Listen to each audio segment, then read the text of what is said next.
Halo semuanya, perkenalkan nama saya Iputu Gede Bidan Parwana dengan NIM 2201010659. Sekarang saya akan menjelaskan tentang Pancasila sebagai sistem filsafat. Apa sih itu sistem filsafat? Sistem filsafat mengacu pada suatu kerangka kerja atau rangkaian ide-ide filosofis yang saling terkait dan membentuk satu kesatuan. Ini mencakup seperangkat pandangan atau konsep-konsep filosofis yang digabungkan secara sistematis untuk membentuk suatu keyakinan atau pemahaman yang komprehensif tentang dunia, kehidupan, dan eksistensi. Terdapat 5 filsafat dalam Pancasila sebagai sistem filsafat. Yang pertama, ada filsafat informal. Filsafat informal merujuk pada pandangan atau keyakinan seseorang terhadap kehidupan, nilai, dan tujuan hidup yang mungkin terstruktur atau diartikulasikan dengan jelas. Ini mencakup sikap, kepercayaan, dan prinsip-prinsip yang membimbing tindakan dan pandangan hidup seseorang, namun tidak selalu diungkapkan atau diinformasikan secara sistematis seperti dalam kerangka filsafat formal. Contoh implementasi dari filsafat informal adalah 1. Sebagai seorang pengusaha, filsafat saya adalah menciptakan produk atau layanan yang bermanfaat bagi masyarakat, bukan sekadar mencari keuntungan semata. Ini mencerminkan pandangan seseorang di dunia bisnis yang menempatkan nilai-nilai sosial atau dampak positif terhadap masyarakat sebagai bagian integral dari bisnisnya. Yang kedua, sebagai seorang seniman, filsafat saya adalah mengekspresikan keindahan dan menyampaikan pesan-pesan yang menginspirasi melalui karya seni saya. Pernyataan ini mencerminkan tujuan seseorang seniman untuk mengkomunikasikan makna dan emosi melalui karya seni mereka. Yang kedua, ada filsafat formal. Filsafat formal mengacu pada kajian dan analisis filosofis yang dilakukan secara sistematis dan terstruktur. Ini melibatkan penerapan metodologi filsafat yang lebih formal dan seringkali diatur dalam kerangka teori yang jelas. Filsafat formal seringkali terlibat dalam analisis konsep, penalaran logis, dan pembangunan argumen yang koheren.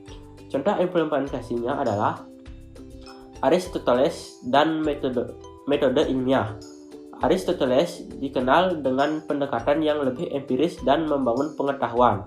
Ia menekankan pentingnya pengamatan dan analisis data yang diperoleh dari pengalaman untuk memahami alam semesta, berbeda dengan pendekatan mitologis yang cenderung bersifat spekulatif.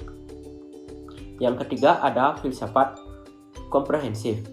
Filsafat komprehensif merujuk pada usaha atau pendekatan filsafat yang berusaha untuk memahami dan menjelaskan fenomena atau realitas secara menyeluruh, mencakup berbagai aspek kehidupan, pengetahuan, dan eksistensi. Filsafat komprehensif tidak terbatas pada domain tertentu, melainkan berusaha untuk memberikan gambaran keseluruhan yang mencakup banyak dimensi kehidupan. Contoh implementasinya adalah penerapan Pancasila dalam kebijakan publik. Kebijakan-kebijakan pemerintah, baik di bidang pendidikan, kesehatan, ekonomi, atau sosial bisa diarahkan dan diimplementasikan dengan mengikuti landasan nilai-nilai Pancasila. Misalnya, program-program pemerintah yang bertujuan untuk mengurangi kesenjangan sosial atau meningkatkan kesejahteraan masyarakat. Yang selanjutnya ada keputusan pengadilan yang berbasis Pancasila. Dalam proses peradilan, pengambilan keputusan oleh pengadilan juga bisa mencerminkan prinsip-prinsip Pancasila, penegakan hukum, dan putusan pengadilan yang berpijak pada nilai-nilai keadilan, persatuan, dan kesejahteraan masyarakat merupakan contoh penerapan nilai-nilai Pancasila dalam sistem peradilan. Yang keempat adalah filsafat analisis linguistik. Filsafat analisis linguistik adalah pendekatan dalam filsafat yang menekankan pada studi dan pemahaman makna melalui analisis bahasa. Pendekatan ini melibatkan penerapan konsep-konsep dari linguistik, studi ilmu bahasa untuk menyelidiki dan mengurangi struktur bahasa guna memahami implikasi filosofis dan konsekuensi makna. Contoh implementasinya adalah komunikasi digital dan kehilangan intimasi. Dalam dunia yang terhubung secara digital, manusia seringkali mengalami kesulitan untuk terlibat dalam komunikasi yang mendalam dan intim secara langsung. Meskipun teknologi memudahkan komunikasi jarak jauh, kehilangan keterlibatan emosional dan keintiman adalah dampak yang mungkin terjadi. Analisis linguistik di sini menunjukkan bagaimana bahasa dan alat komunikasi digital dapat mempengaruhi cara manusia berinteraksi dan mengorbankan kedalaman komunikasi personal dalam pertukaran pesan digital. Yang terakhir ada filsafat aktual fundamental. Filsafat aktual fundamental adalah suatu pendekatan filsafat yang mencoba menyatukan pemahaman yang aktual atau berkaitan dengan situasi atau konteks spesifik pada suatu waktu tertentu.